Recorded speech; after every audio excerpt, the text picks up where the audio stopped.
Je viens de regarder le deuxième épisode de She-Hulk sur Disney+, et on va en parler. Salut tout le monde, c'est Kyutaro, et aujourd'hui on se retrouve pour une nouvelle vidéo où on parle de She-Hulk, l'épisode 2. Alors cet épisode comportait moins d'action que le premier épisode, et on va dire il était aussi, je pense, plus court, et il y avait moins d'informations que le premier épisode, donc pour en parler, ça sera légèrement plus simple, la vidéo sera plus courte du coup, mais bon, c'est comme ça. Alors ça fait suite à, je pense, au début de l'épisode 1, où elle commence à faire des affaires, on voit qu'elle remplit des boîtes en carton, et elle se retourne vers la caméra, elle dit « Je vais vous raconter comment je suis devenu She-Hulk ».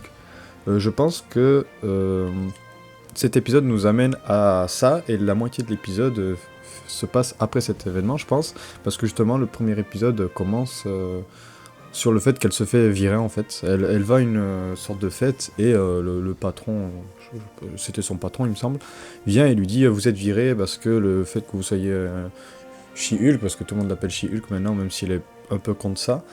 Bon, bref, il la vire, parce qu'elle est She-Hulk, quoi. Et du coup, on a tout un épisode qui tourne autour des inconvénients, comme la plupart des séries ou des films Marvel.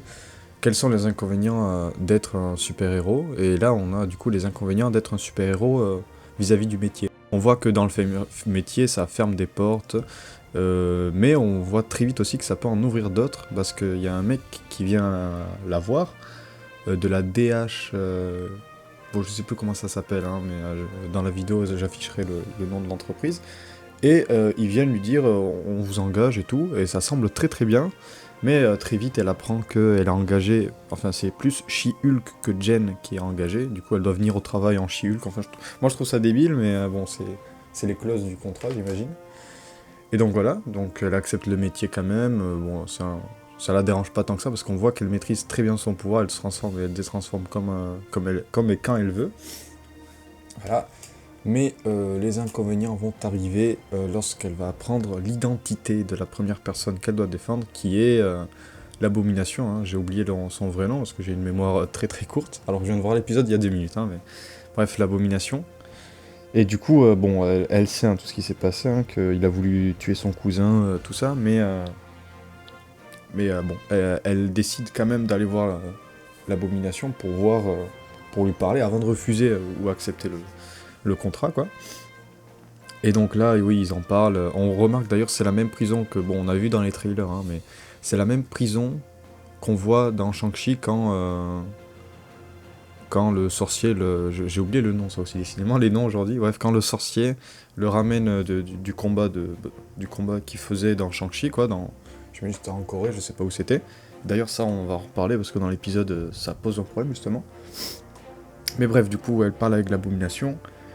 Et en parlant, on apprend que l'Abomination a soi-disant changé, et il a l'air de s'entendre qu'il peut se transformer, se détransformer quand et comme il veut. Ce qui est très probable, vu que dans Shang-Chi il était transformé, il avait l'air plus docile et obéissant que dans Hulk, hein, dans ton premier film Hulk, où c'était vraiment un combat de titans, quoi.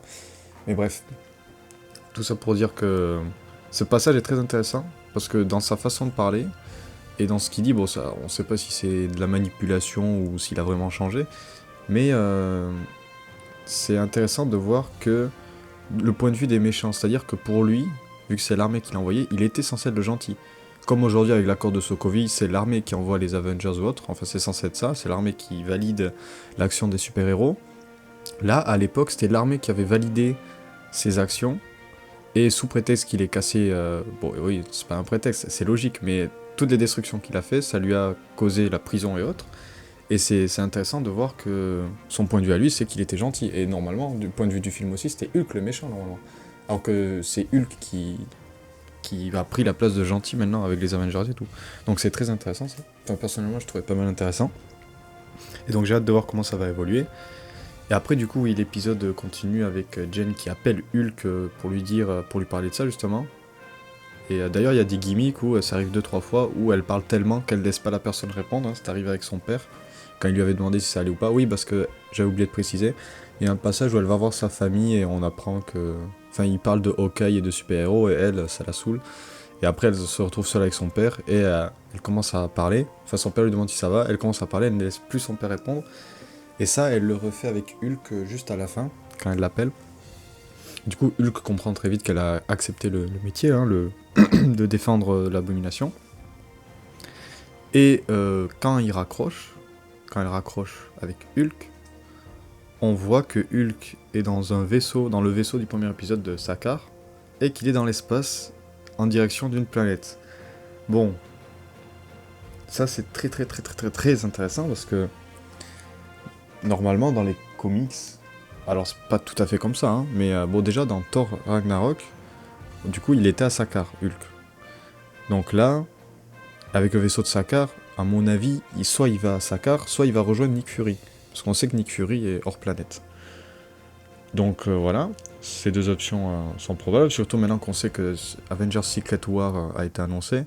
On sait qu'il va se passer pas mal de choses dans l'espace. Bref, donc soit il rejoint Nick Fury, soit il va à Sakaar, hein, les deux options sont très probables. Vu que je viens de voir l'épisode hier, j'avoue que j'ai pas encore pris en compte toutes les possibilités, hein. J'y réfléchirai encore. Mais donc ces deux options sont probables.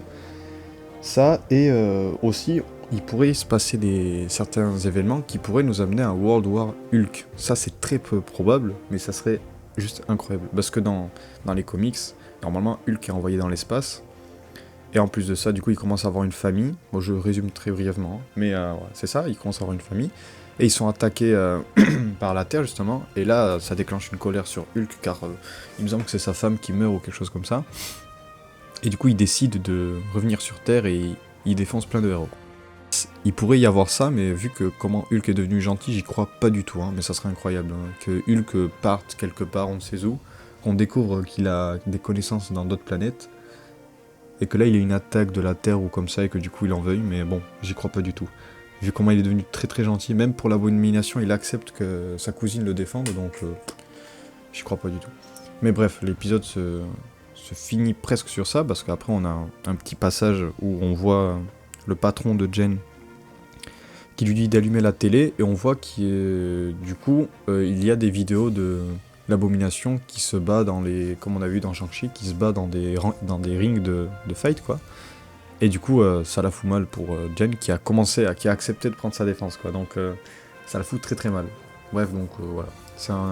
C'est un épisode un peu plus... Moi, ce que j'ai aimé dans cet épisode, c'est qu'il y avait de l'humour, mais il n'y en avait pas trop, comparé à certains... Parce que maintenant, on sait que Marvel, ils aiment bien mettre de l'humour partout. Là, il y avait que, 2-3 blagues, je dirais. Et sinon, l'épisode était quand même très sérieux, mais pas trop sombre ni rien. Il était juste sérieux comme il faut. Donc pour l'instant, chez Hulk, je trouve le rythme est très cool. Il se passe toujours quelque chose d'intéressant, on s'ennuie pas, quoi. C'est toujours chouette à suivre, même quand là il n'y a pas d'action ou que c'était du blabla très sérieux, quoi. Elle a perdu son travail, tout ça, donc c'était pas mal sérieux. Mais le rythme est cool, et je suis très curieux de voir tout ce qui va se passer, quoi. Avec Hulk dans l'espace, l'abomination et tout. Je suis très curieux sur ça, donc ouais, à suivre avec attention, et pour l'instant c'est vraiment pas mal. Et on verra si elle doit, parce que normalement... la série nous a teasé plein de sous-héros ou sous-vilains, hein, parce qu'elle est avocate de ça, hein, des super-héros. Donc on verra qu'est-ce qu'il en est, hein, qui on va voir. Peut-être Daredevil, dans les trailers on avait l'air de voir un Daredevil, donc ça aussi il faudra voir. Mais bref, j'ai très hâte de voir le prochain épisode. Cet épisode était vraiment cool.